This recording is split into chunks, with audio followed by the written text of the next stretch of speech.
Session with Dr. Farid Holakouee.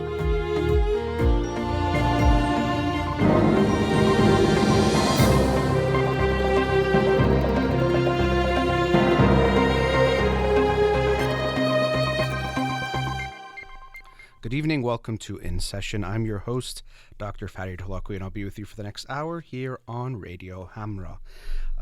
No studio number for calls today because I'm on Instagram Live, but you can follow me on Twitter or Instagram or like my page on Facebook to get updates on the show or suggest topics or books for the program. And the shows are uploaded at the end of each week to my SoundCloud page and podcast on iTunes and Spotify. Let's get to the books of the week. Having some issues here with the camera for the Instagram live feed. Let's see if we can figure that out. Anyway, so the book of the week for this week that I'll talk about on next Monday's show is Change, How to Make Big Things Happen by Damon Centola. Change, How to Make Big Things Happen. And so this was a book I came across that I thought would be interesting when we look at social changes or how to bring about social change. We talk a lot about it, or I talk about a lot of issues on this show, but apparently this book gets into really how those things happen in a bigger sense. So look forward to reading that book and sharing it with you on next Monday's show.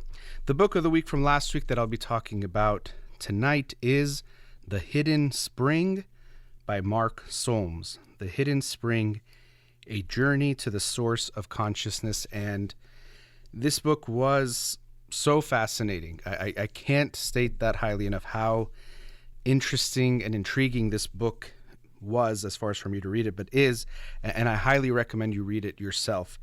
It really is one of those books that will change the way you think, and even it's about our brains and our minds and how we could look at consciousness in a different way. And there was so much that I learned from the book, and also so much that it made me think about and question that I'm still, definitely the wheels are turning, and I think will continue to turn based on some of the paradigm shifts that I experienced in reading this book. So I really hope you will read the book itself. I will definitely give you my thoughts on it today, but that is The Hidden Spring by Mark Solms, A Journey to the Source of Consciousness. And Mark Solms is a neuroscientist, but he also, interestingly, not only is a neuroscientist, but he studied to be a psychoanalyst, studied and trained to be a psychoanalyst as well, which is a very rare combination, but a very important one.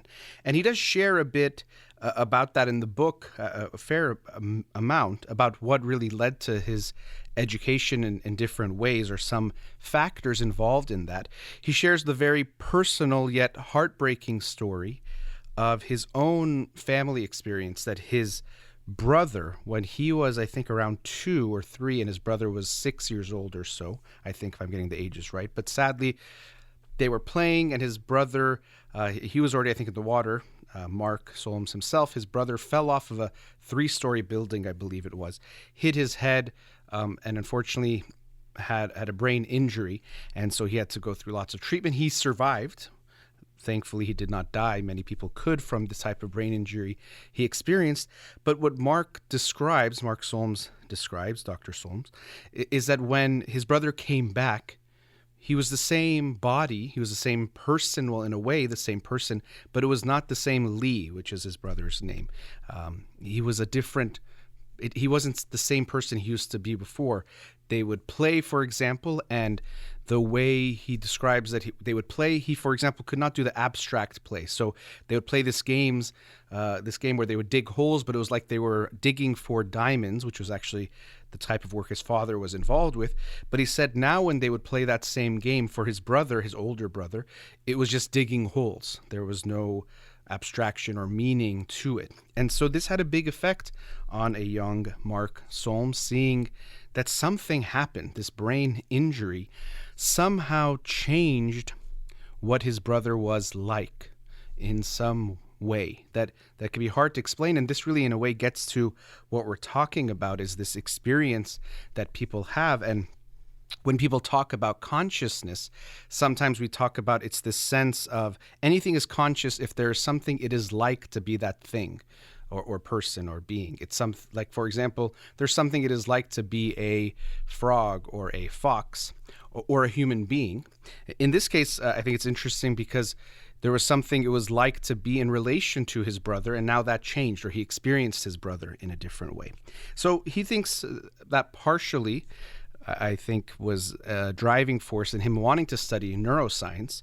But what he found in the field of neuroscience that he did not like, or he was surprised about, was that in the study of the brain, there was really this lack of interest or lack of study at all, or you weren't even supposed to think about things like what is it like to experience these things. So in a way, feelings, or a big part of what it's like to be human, what it is like to be, they were taken out of the equation or weren't even part of what was being studied. And he was troubled by this, that there was, in a sense, this way of removing what he thought was so important, which is how do we explain or try to understand the experiences that we have, rather than just this is how visual information is processed through the optic nerve and all these things and the occipital lobe and whatnot, which is really important and really fascinating.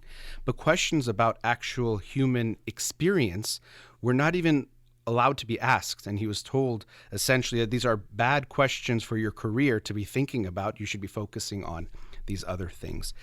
So he then went to study psychoanalysis and become trained as a psychoanalyst, which, as he explains, these two fields in some ways were almost like, I don't want to say enemies, but almost against each other. The psychoanalysts very much focus on experience and feelings, and oftentimes therapists, we can not be as interested in the biological. We think of everything in some kind of psychological way, which of course, if we really think about it a little bit more, we must recognize that if something is even psychological, it's coming from some type of physical or biological causes, as we can't just separate that. It's not happening in thin air, although that's sometimes partially the belief for some people. And neuroscientists very often, especially at that time, were very much focused on just looking at the brain in this practical way, looking at just the functions of different things, but experience was almost completely taken out of it. I think he quotes Oliver Sacks saying something like there's no psyche in the way that they were looking at the brain, which is quite puzzling because we might think that's in some ways one of the more fascinating or interesting aspects, or what might be the most interesting aspect of what is going on. So I think that also helps explain why Dr. Mark Solms is able to make such a interesting, fascinating contribution to our understanding of human beings, human experience, is that he studied both of these things because he was interested in a way, bringing those two things together. The function of the brain through neuroscience traditionally as it was being practiced, but also the experience of being human, that there is that is something very fascinating, interesting, and something we all, of course, are curious about on a daily basis through our experiences, but also why aren't we studying this more, or recognizing the significance of studying this? So that gives you some understanding of where Dr. Mark Solms is coming from, or his expertise, experience, and his experience in his research is quite remarkable as well. But that gives you some idea of what this book is about, or what it looks at. So he does talk a bit about how people have thought about consciousness, or even when we think of consciousness. One of the main things that comes up, or historically has come up, is people thought the seat of consciousness, and that's something that people will sometimes talk about. Where is consciousness? Where does it come about from the brain? Maybe I should make a little side point here. Some people will say, and there's some arguments, that consciousness in some ways outside of, or happens some way outside of the brain, so that we can't even find it because it's in some way in some other, I don't want to call it universe, but some metaphysical type of form. Even sometimes when people say something like a soul, they might be talking about something like this in a religious sense. But for some people, this experience that we have of consciousness, what it's like to be a human being, what our experience is like, we think that it's coming, or some people will say it's coming from something that we can't ever see because it's not there. It doesn't exist anywhere. It exists somewhere else. And I think if we look throughout human history, what we see is that when we can't understand something, we tend to think it's something metaphysical, God or gods or spirits are controlling it. So before we understood astrophysics or physics in general, we might have thought that there are gods that are, or God is moving the planets around or the stars around, or the sun is somehow being moved by God. Or I think even there was a time where they thought all the celestial beings were in some kind of glass cases or something. But we thought that there's no way that we can't understand how the planets and stars are moving or what is even out there. So something metaphysical like a god or something else is causing this to happen. But then we start to understand it and we say, okay, there's no need for it to be some metaphysical type of force. We understand the forces now of gravity and how things work that makes the experiences that we have, or I should say, what we observe makes sense now. And I think consciousness, and Dr. Mark Solms does a great job of it in this book, can be explained to a degree if we understand it better. It doesn't have to exist outside of the physical realm. And I think he does a great job of expressing that and explaining that in this book. But what I was getting to is there is, or has been, this understanding that the cortex must be the most important part of the brain.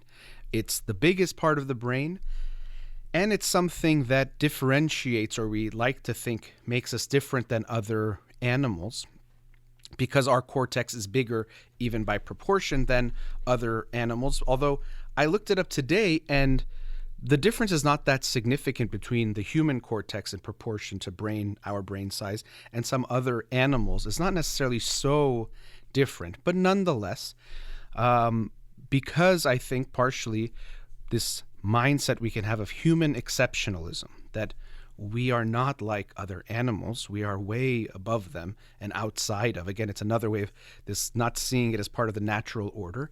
We are somehow outside of the animal kingdom. There's the animals and then there's us. And so, well, if this is a part of the brain that we see might be different in us, this must be the part that makes us human and has this part of consciousness must be there. This must be the seat of consciousness. And I think, unfortunately, this human exceptionalism, it gets in the way very often of us really understanding things. And we've seen this throughout human history as well. For example, I was talking about planets and things of that nature. The heliocentric discoveries or theories of Copernicus, where he was saying the sun is the center of our solar system, not the earth, which we know this led to him experiencing hardships in his time, was taking away that exceptionalism that we are the center of the universe. Us humans, again, we have to show how we're exceptional. We are the center of the universe. So how dare you challenge that notion and say, no, the sun is actually the center and we revolve around it. And so people did not want to accept that and thought of it as blasphemous and all a bunch of other bad things. And so similarly, when people try to say we are like animals, Darwin experienced this as well, saying that, well, we've evolved as well, and we've evolved from other animals and primates, and that's how humans came about. Many people still don't like to accept that they say, no, there's a human exceptionalism, that God created us in some way, or even if there is some evolution, it's different for human beings. So we see that there's this constant desire to make sure we show ourselves as better than, we are exceptional. We also see this actually happening amongst human beings, that this is part of racism, that somehow my race makes me superior to other people, or within cultures or races. In the Iranian culture, for example, being from this city or being a descendant of this person makes me exceptional, makes me better. I think that's an interesting, maybe not human need, but this desire to be special and exceptional.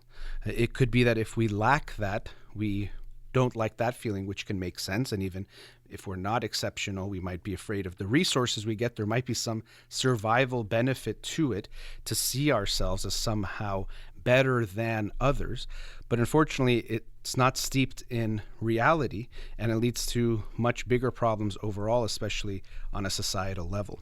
But so there was this fallacy. There's even a whole chapter in this book, The Hidden Spring by Mark Solms, that it's called the cortical fallacy, that the cortex is the most important part of the brain, that this surely is where consciousness comes from. But as he explains and he shows in a variety of different ways, we can see that actually, even without a cortex, we can see that there's still consciousness. Consciousness still seems to exist. He shares the examples of these children who are born without a cortex, hydroencephaly, something like that. I apologize I should have written that down. But these children who are essentially born without a cortex, when you see them interact with the world, you can see clearly they are conscious. There's this sweet picture of a young girl, I believe she's about 3 years old, and they put her baby brother into her lap, and she smiles. Clearly she's responding with some kind of feeling, some kind of affect, although she has no cortex.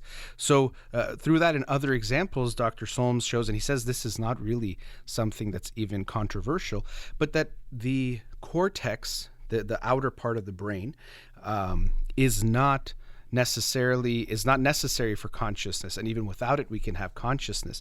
And actually it's parts of the brain stem that is where consciousness really is springing forth, and that's actually the title, The Hidden Spring, A Journey to the Source of Consciousness, that actually it's springing forth from the brainstem.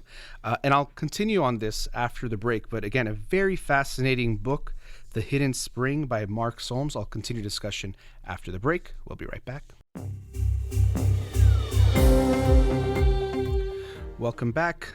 Continuing the discussion on the book, The Hidden Spring by Mark Solms. And so I was saying this over the break to the viewers here on Instagram Live, but again, just have to reiterate how incredible I think this book is and how much I hope everyone will read it for themselves. And also check out Mark Solms. I saw a 1 hour kind of lecture he was giving primarily on this book and some other things. Really incredible, and I learned a lot, and I'm looking forward to learning more from him with the work that he puts out. I also want to thank Ali Reza. I forgot to mention that he was the one that mentioned this book to me. I did not know about it until he brought it to my awareness, pun intended. And then I was very happy that I got to read it. So thank you again, Ali Reza. I appreciate that. But as I was mentioning before the break, there tended to be this assumption that the cortex must be the most important part of the brain, and as such, consciousness, the seat of consciousness, must be there. But as he demonstrated, and he shows in various different ways, the cortex does not seem to be necessary for consciousness. And actually the brainstem, and this was interesting for me because usually the brainstem was, at least the way I'd read about it in my own reading over the years and in school, was kind of this primitive part. It's just kind of just doing basic functions, but in this very automatic way, which is a big part of it, even still, when you read what Dr. Solms has to say about it. But it was seen as just very primitive, so not advanced in the way that when we think of consciousness, we think of something so advanced. So I'd heard and read many times different brain regions he talked about in the book about the brainstem and that region of the brain, but they never were given that much significance when I was reading about neuroscience and the different functions of parts of the brain. The primary focus tends to be on the cortex, again, the outer part of the brain, which does a lot of the processing that we think about, like visual processing, auditory processing, things like that. And so there's the reticular activating system as part of the brainstem. These brain regions might not be so significant, but just to hear them, and I can't talk too much about them because my knowledge of them is limited. But there's a reticular activating system, which is an important part of the what brings about consciousness and deals with feelings and emotions, or which I'll talk about. The periaqueductal gray, PAG, is another part, and the superior colliculi. I'm probably saying that wrong, but those three parts are very important when it comes to, really, that might be more, as he puts it, that is where consciousness is coming from. Because even a small lesion, if if you want to call it like a cut, but that's in the brain, I think it's something like just 2 millimeters in diameter, 2 millimeters in length is enough to just, as he puts it, I heard him say that the lights go out, consciousness is gone. So we see that the brain stem is far from just this primitive part of us that's not important, really. It's very important, and really this is the source of consciousness, of conscious experience, which is quite fascinating. So just that itself was very interesting for me to learn that really it's not the cortex that makes us conscious, and actually a lot of what goes on in the cortex is unconscious, that we're not actually aware of it. But the brain stem is much more prominent and much more important. Now, getting to this part about what do we experience or why do we experience? And these are very complex issues. And the book, again, I'll highly recommend it. There was a middle part of the book, or kind of closer to the maybe last third or so, but where it was very complex, and it was not easy even to read it for me to digest, and I was taking my time, and still I'm sure I don't understand a lot of it, but it was still interesting in understanding the dynamics and the explanations of how our brain works, or how our mind works, in the sense of how we experience things and how it might have come about, which I would want you to read and to understand it better than I'll be able to explain right now, or definitely check out Dr. Solms and his talks on the topic. But looking at this part of why we even have feelings, or what does it mean, and actually that is the source of consciousness also, or what's most important are feelings. That's really, we could say, why consciousness even came about, is to have feelings, to be able to have those experiences. And I'll explain how he explains that, or at least my understanding of it. So a fundamental issue when we look at this is the concept of homeostasis. So homeostasis is that living beings like ourselves, we can't survive just under any conditions or any experiences. We have certain bounds that we need to maintain in order to survive. So for example, temperature. And it's kind of funny to talk about temperature. As I've mentioned, our studio, we're having some issues with air conditioning in the evening, so I'm feeling very warm right now. But as a human, we need to maintain something like between, he's mentioned it in Celsius, 36.5 and 37.5 degrees Celsius. We need to stay within that range. We can't just let ourselves heat up or cool down with whatever the environment is. And so a lot of this happens automatically. Our body does a lot of the regulation of these things, of our breathing, so many of different functions that we have. Our brain essentially is taking care of it automatically, maintaining that homeostasis. However, that's always not going to be the case. And if we want to be able to survive in a range of environments and experiences and contexts, we at times need to be able to take actions. So have that awareness to take action. The awareness comes first, and then taking action to resolve this issue of moving away from homeostasis. And so essentially what we experience is that when we go away from homeostasis, we feel bad. It has a negative valence, meaning it doesn't feel good. Right now, I'm feeling warm, and so it doesn't feel very good.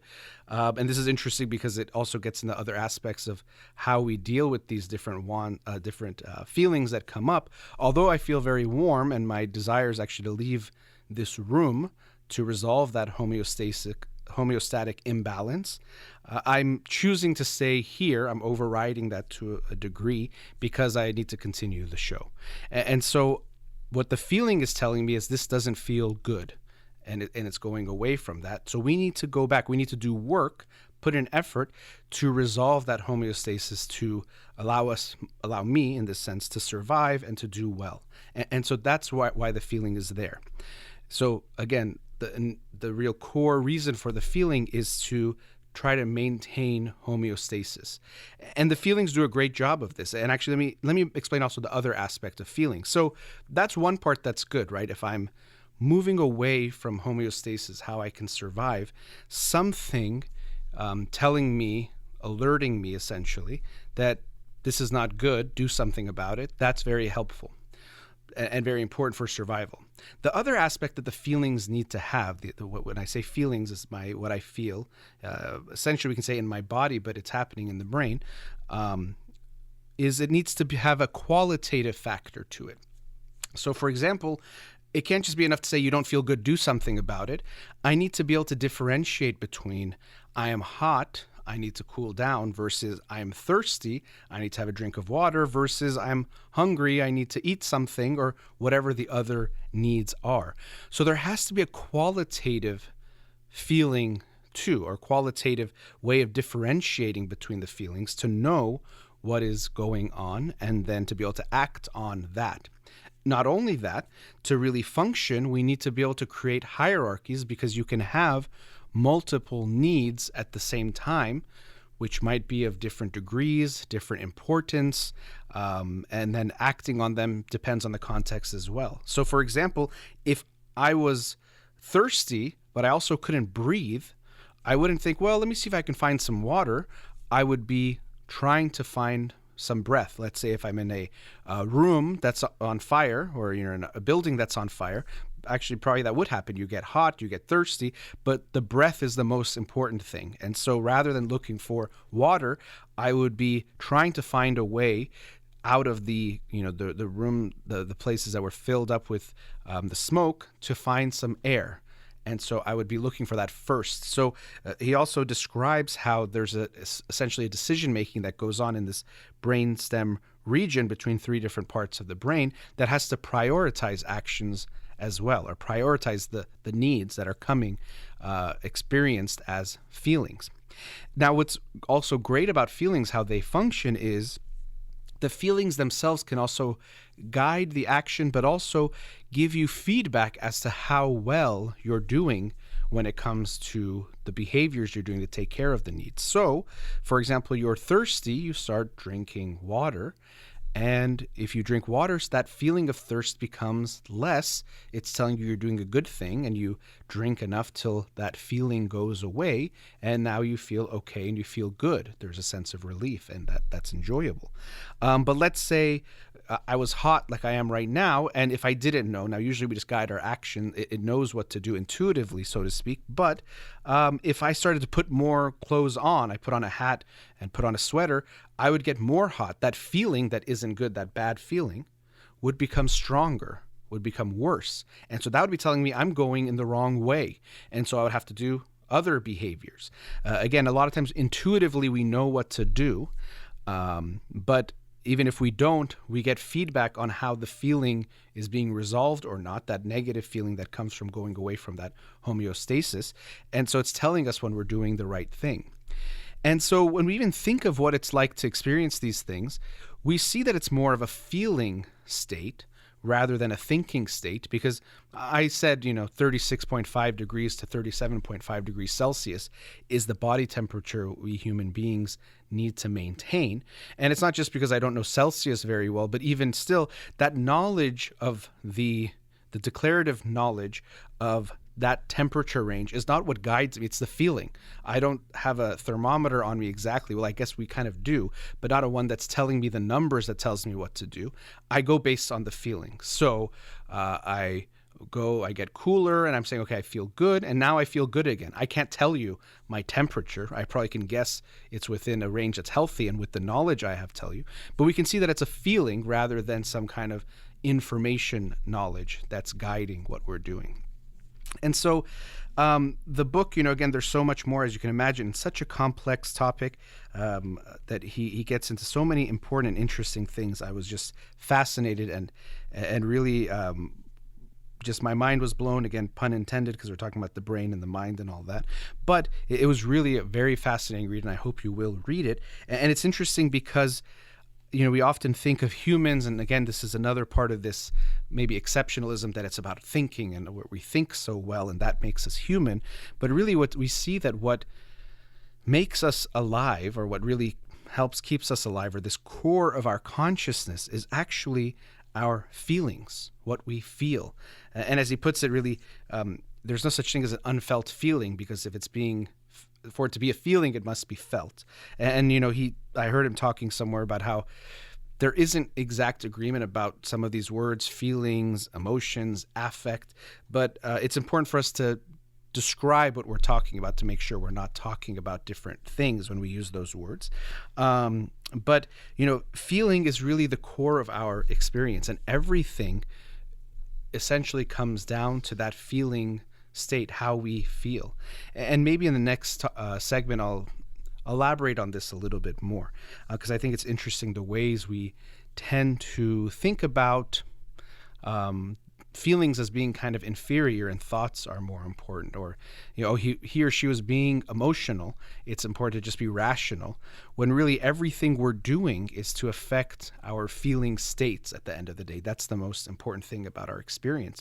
And he also talks about how if we see or understand our consciousness in this way, we would have to accept that all animals are conscious as well, that they're having these feelings similar to us. I think there's a complexity that we might have in the ways we can, let's say, experience certain things.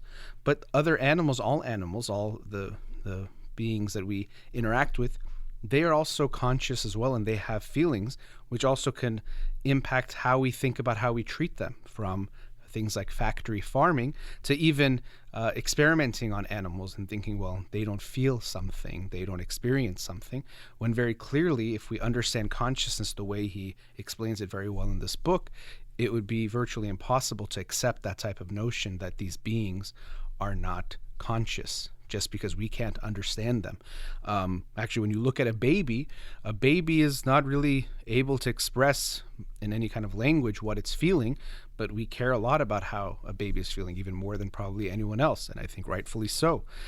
So just because some being can't communicate verbally what it is feeling or what it's experiencing, I don't think we should discount what they go through. And so I think that was also an interesting dynamic that came up at a few times in the book about how we should think of other beings as conscious, and that should have an impact on how we treat them.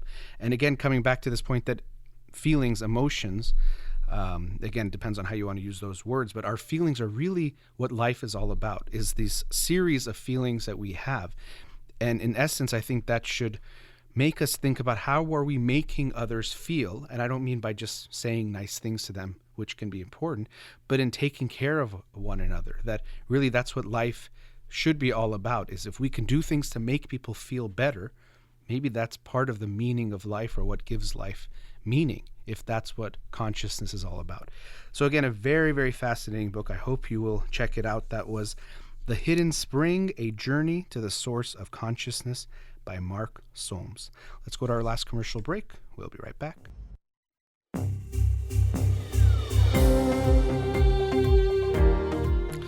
Welcome back. So, continuing on this theme, The Hidden Spring by Mark Solms. Again, can't highly recommend that book enough. It's so interesting and fascinating. I hope you'll read it.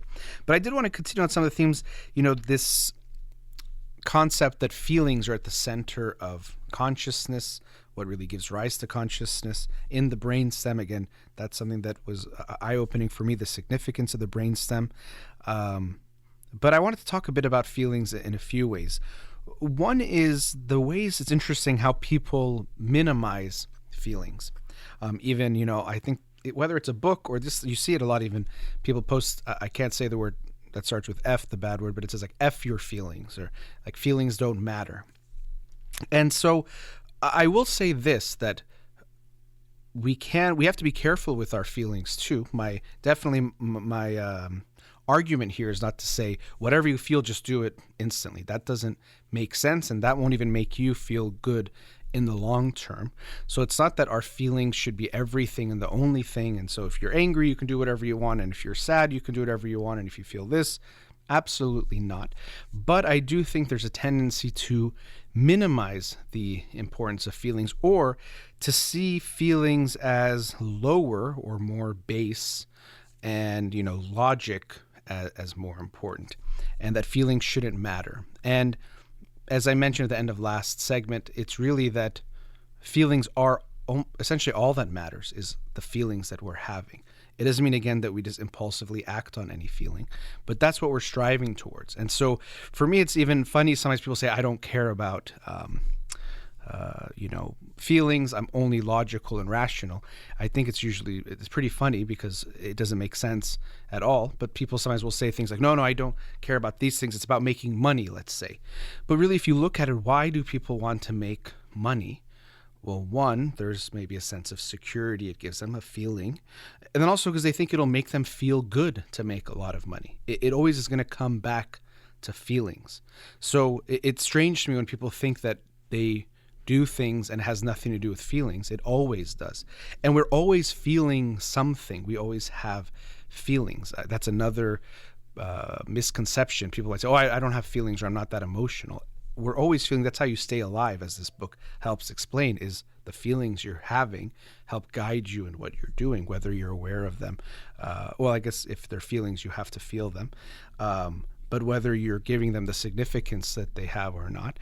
So essentially all we're doing is working off of feelings. So if you tell yourself that I don't care about feelings, usually that's because you somehow want to, another form of exceptionalism, probably this human exceptionalism,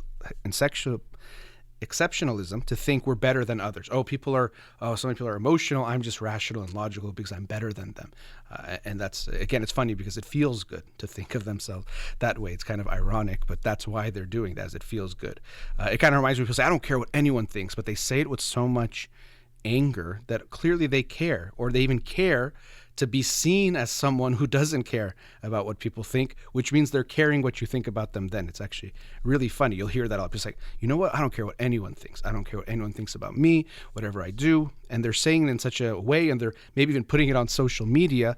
Now you might say, well, they're trying to educate, but very often you can tell they like the attention of being seen as someone who doesn't care what people think, which again, ironically means they're caring that people think that about them.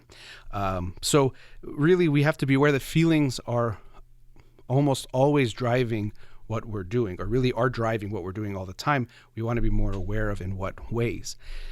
I also see this with couples that they, for example, or people do this where it's like, they're having an argument or something going on and say, my husband or my wife, they're not being rational. This is not rational. They're doing this. And shouldn't it just be in this way? And shouldn't we always do that way?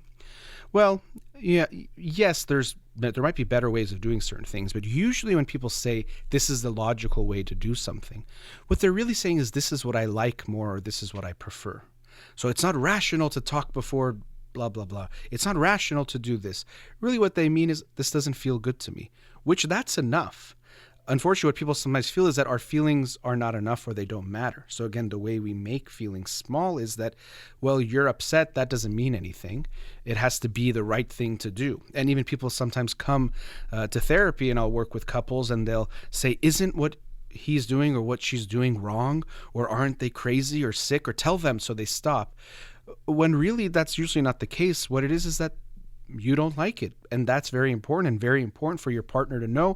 And that should have an impact on your partner. Because, again, going back to this basic importance of feelings, we hopefully are making our partner feel good, and we should care about how we're making them feel. That's something that's very important for us to focus on.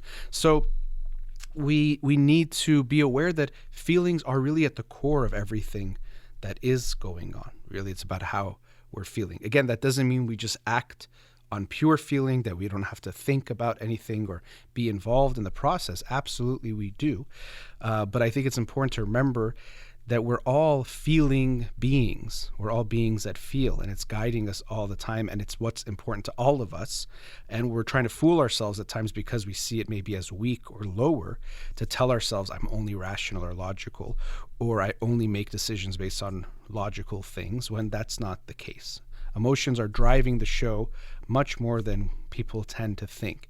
Even when it comes to moral decisions, and when I was reading this book, Jonathan Haidt did research years ago showing how moral decisions or moral preferences we have tend to be emotional things that we then make up reasons for after the fact. So you say, what do you think about abortion? And people say this, they have a feeling, and then they'll give you all these reasons, and they'll think it's the reasons that made them have this belief or this judgment, but actually it was their feelings that made the decision, and the reasons just came afterwards. And you see this, and Jonathan Haidt did this in his research, that when you take away people's reasons, and he did this, they get to a place of what he called moral dumbfounding, which is where they can't explain why anymore, but they still say, no, it's just wrong, or it just has to be this way, and they don't know why. And you might be hearing me think, oh yeah, people do that. Well, also you do that, and I do that. I myself am definitely someone who does that as well, because we all do. It's part of a human tendency. We could try to think about it and become more aware of it, but we have to first remove this fallacy to ourselves that, no, I just think about things logically. Feelings don't play any part in that. No, you're part of being a being is that feelings are a big part of who we are. Another thing I wanted to talk about just in the last few minutes, the notion of homeostasis, which was such an important point, or I think very important in my understanding of how feelings work, or why they even evolved. Why should we feel? Again, to recognize we're going away from that homeostasis and then taking action, and then also prioritizing action and knowing what we're feeling as far as what the need is. We see homeostasis play from an emotional side, when we're talking about feelings, play a part in a lot of different aspects of life. And a few of them I'll share, whatever I can say off the top of my head. The first one, and one we frequently experience, first individually, when you feel bad, you want to go away from it. When you are angry, you want to go away from that feeling, come back from a homeostasis.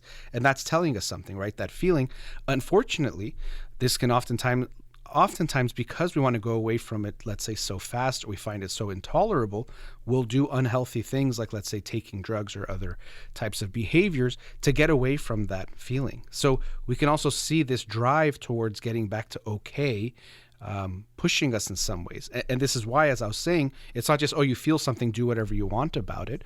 You might recognize, I'm really sad, but I know that feelings don't last forever, so I'm gonna, I'll ride this out. Maybe I'll listen to music, maybe I'll talk to someone, but I don't need to take some drastic action to get away from this feeling. It's okay.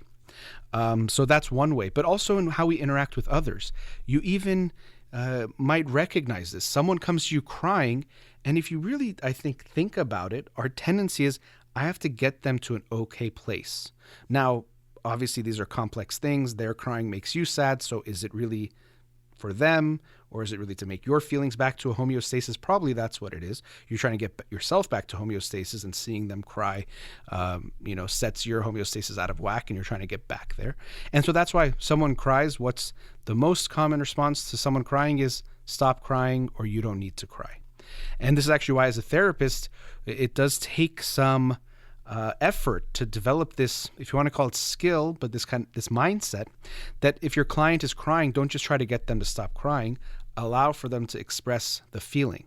And so I remember in my early days of training and seeing clients for the first time, it was so hard that when a client was crying, not to try to cheer them up, or to just tell them it's okay, or do something extra to make them feel good. It's a way of trying to get back to that homeostatic balance, that things are okay when things are going away. So we get pulled away from that homeostasis, that good point. We're trying to bring them back. And again, probably it's because we're feeling that ourselves. Another, I think, good explanation or demonstration of this is something that's sometimes called collapse of compassion. So if we tell you, I tell you there's a 5-year-old boy outside of your door.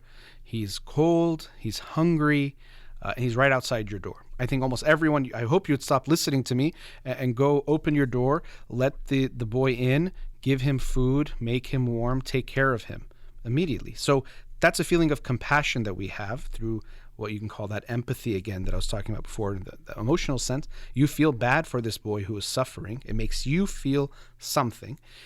And then to resolve that bad feeling within yourself, you want to take care of them. And then now when the boy is okay, that bad feeling within you goes away. So you kind of balance your own homeostasis, so to speak. But now if I tell you, okay, it's actually not just one boy, there's 100,000 children outside of your door. What are you going to do? Now, sometimes we might think logically, well, I'd bring a few of them in or I'd do something, but very often we get to this tough space. I'm having this bad feeling. because there's these people that are suffering, these kids that are suffering. So I have one of two choices, and actually this is something that he talks about in the book and how we resolve certain issues, is either I can take an action to fix the situations in a way. So with that one kid, I could do that. But now that I can't feed 100,000 children myself, the other thing we can do is somehow explain it away. So change he talks about things like predictions, but change the way we're looking at the situation, which is what we do. We say, maybe, things are just unfair in life, or, someone else maybe will do something about it, or, maybe these kids, they did something to get in this situation. We find a way to try to explain away the feeling, if we can, to no longer feel bad, because what's the resolution? I feel bad and I can't solve the problem that's making me feel bad. So maybe I have to try to think it's not a problem in some way, through these kinds of mental gymnastics. And if I can do that, then I won't feel bad anymore. So that's another way of kind of maybe a sad way that we might get back to homeostasis, is by thinking the suffering of other people somehow is okay. And this also relates to another psychological concept of the need for a just world, that maybe this is fair in some way that I don't understand, or again, life is unfair, or people go through tests, and we do all sorts of things to minimize the significance of other people's suffering because it doesn't make us feel good. And again, when we don't feel good, and that's how compassion can be understood in a way, is that you see someone else's suffering, it doesn't feel good, you want to resolve that suffering, and then you feel good when that suffering is resolved. But when you see that it's too big of a problem, unfortunately, our tendency is to try to explain it away. And I would hope, again, this is where it's not just listen to your feelings and whatever feels good, that we can still sit with that discomfort, that, I can't help all of them, and I won't lose this feeling completely, but let me do something rather than nothing. Because again, it can seem, I know I was talking about illogical, but it can be hard to make sense of, if we want to help one kid and that's something really bad, how could 100,000 kids not be important anymore? And that's why, sometimes one tragedy is, one person suffering is a tragedy, 1 million is a statistic. I actually think the author of that quote might be someone I wouldn't want to quote, but nonetheless, I'm not sure, actually, don't quote me on that quote. But this mindset is that when it's too many people suffering, let's not care. And we have to challenge that, and we can, to recognize, what? Anyone who's suffering is not okay. I can sit with this discomfort. I won't be able to get back to homeostasis, but I won't lose sight of this problem. I would want to continue more, but I realize I'm actually out of time for the show. But again, highly recommend the book The Hidden Spring by Mark Solms. So grateful to have read it. Big thank you to Amir here in the studio. You've been listening to In Session with Dr. Farid Holakouee. Have a wonderful night.